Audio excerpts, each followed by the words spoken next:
I've never been a big fan of starter sets. I've always been the kind of guy who just goes right for the core rulebook, because why would I need a starter set? I just want to go in for the real thing. I want all the rules. But did I change my mind on starter sets? Let's talk about it.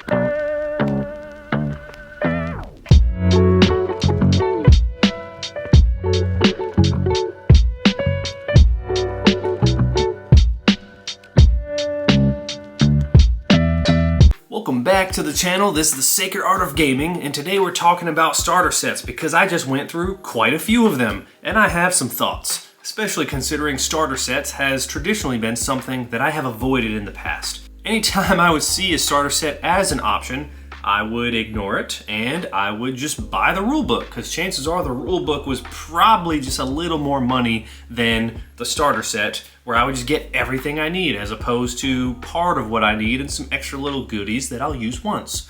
Well, has my opinion changed, and why did I use some to begin with?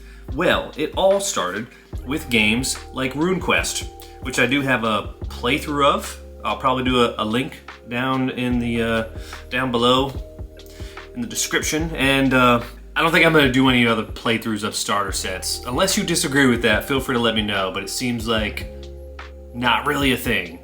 But pre-made adventures are, but not starter sets, I think. I got it for rule sets that I wasn't really familiar with, or maybe more importantly, I was somewhat intimidated by. I was not fluent in that style of game, and RuneQuest is a perfect example. I think a lot of experienced players probably feel similar, maybe. Feel free to let me know. But yeah, I usually don't feel the need to just give me all the tools and I will make what I need. I don't need a tutorial until I realized I did, especially with RuneQuest and Pendragon, Avatar being another good example. I have Vaesen and Alien. I don't know if I needed those, but I enjoyed them nonetheless, and we're going to talk about why. So the beautiful thing about starter sets is that it's going to give you what you need to learn the system in bite-sized chunks while you're playing, which is really important. I think most people probably learn best that way. I know I certainly do. It's kind of like the equivalent of running a one-shot where you're trying to pull players into a setting or a system. It's very similar to that, but you're just, depending on if you're doing it solo play or in a group, it's all built in for you. And a lot of times it starts with, like in RuneQuest, for example, there's solo quests, but then you also have the adventures that build out from there. So you can take the solo quest character and continue. But another nice thing, regardless of if you even use the stuff in there or not, and there's probably going to be some glare, so I apologize. I don't know how familiar you are with RuneQuest, but RuneQuest does some wonky things that are a little different from other games, so it's very handy to have little cheat sheets. Have little cheat sheets for a lot of different stuff. I mean, this is the runes, which I really don't feel like I need, but the attack and parry results absolutely need. The strike rank tracker, also very handy.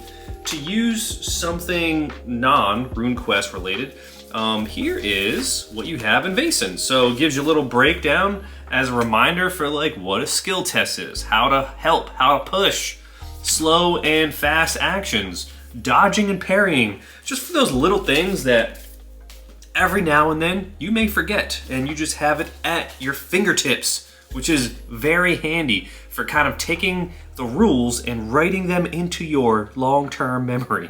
And what's beautiful about this too is that the adventure and oftentimes the pre-generated characters, they work hand in hand in teaching you important portions of the system. It's almost guaranteed that there's going to be some type of combat, depending on the type of game.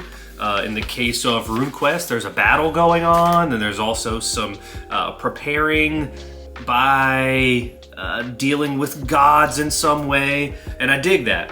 Vaesen, of course, you're gonna go through the steps of a mystery. Now, the pre-generated characters, I kind of changed my mind a little bit on pre-generated characters. If you're like me, one of your favorite parts of any tabletop role-playing game is creating your character. So having a pre-generated character, it's like you took away the best parts of playing a tabletop game. But by having this has actually removed the friction between I want to play and I am now playing. Because between the rules and the pre-generated character, it's not like I'm gonna go downstairs. That's where I play. I do usually downstairs. No funny jokes on that. But so I go to play, and let's say I'm going to play Easy D6. Easy D6 is a fairly light system, but if I don't have a character, I'm building a character first before I am playing. And although Easy D6 is light, it's still going to take me a little bit. And it's very possible that in the time it takes me to build that character, something comes up. I gotta do something else now. With this, I have the pre-generated character. I have the story hook to begin. If you're playing solo, feel free to veer from that as far as you'd like. Same thing with your group. Your characters are inevitably going to look at different things, but for the most part, these pre-generated adventures for the starter set, they are going to show you the basics and they're going to build on them, and your pre-generated character is going to, the variety of characters that you tend to have, show you different aspects of the game. This is probably a me thing, but I'm weird and I kind of track like everything that I do. Any solo play in my mind has I'm leaving footprints in the sand regardless of what type of play I do, whether it's generating world ideas, adventure ideas, character ideas, something. And a lot of times what happens for me, or my assumption at least would have been, that I'm playing this and it's one and done and it meant nothing, and those footprints in the sand never happened. It was like a waste of time in a way, if you view it that way. And again, this is probably specific to me and maybe some people that are like me. But what I have found is that when I do this, I have now laid the groundwork for an additional adventure. Now, for RuneQuest, you probably continue with this character, but you don't have to. You can build your own character, and now the character that you had is now an NPC. Maybe they are hiring you, maybe you're dealing with them in some way, depending on how things shake out. Vaesen is a perfect example as to setting up, and I don't want to spoil anything, but it does a perfect job for setting up future play for your own characters that you can play with. And yeah, I'm trying so hard not to spoil it, but there are games that do that. Pendragon is another good example. Pendragon perfectly sets things up for you to start your own character and then just continue from where the adventure left off. And now you have setting and adventure hooks. You have made waves in this world that you can build off of. So you're not building from square one, which is nice. If you've ever solo played, starting sometimes is the hardest if you don't have like a good hook. But those hooks already exist because you're building off of a play that has already happened. So most importantly, starter sets, why I now enjoy them more than I have in the past, other than usually getting sweet dice or other little fun things. Vaesen comes with this sweet Codex Occultum, which is awesome, which has like monsters and stuff in it. You get little goodies like that, which is awesome.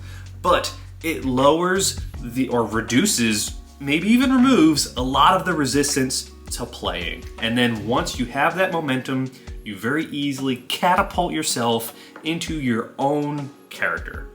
And I love that. So my final thoughts on this is that starter sets I am now a big fan of, because anything that gets anyone playing faster is going to be a win. Do I still love the core rulebook? Yes, of course. Of course I still love the core rulebook.